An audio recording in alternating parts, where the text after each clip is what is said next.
લીંબડી શહેર ખાતે ચાલી રહેલ રામકથામાં રાજ્યપાલ શ્રી દેવવ્રતજી આચાર્ય હાજર રહ્યા. લીંબડી શહેર ખાતે ચાલી રહેલ રામકથામાં ગુજરાતના રાજ્યપાલ શ્રી દેવવ્રત આચાર્ય હાજર રહ્યા હતા.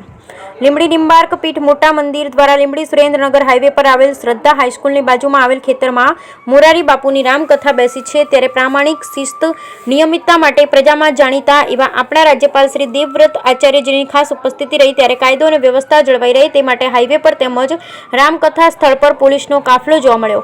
તેમજ પોલીસ વર્જાવાન, ફાયર ફાઈટર, 108 એમ્બ્યુલન્સ સહિતના વાહનો પણ કાફલો જોવા મળ્યો. ત્યારે આજે રામકથામાં મહામંડલેશ્વર, સાધુ સંતો, મહંતો અને હાજર રહ્યા હતા. તેમજ ખાસ કરી લીંબડી ધારાસભ્ય કિરીટસિંહ રાણા, વઢવાણ ધારાસભ્ય અને નાયબ દંડક જગદીશભાઈ મકવાણા, મોટા મંદિર મહંત લાલદાસ બાપુ તેમજ અધિકારીઓમાં સુપ્રેસિડેન્ટ ઓફ પોલીસ, ડેપ્યુટી કલેક્ટર, મામલતદાર સહિતના અધિકારીઓ હાજર રહ્યા હતા.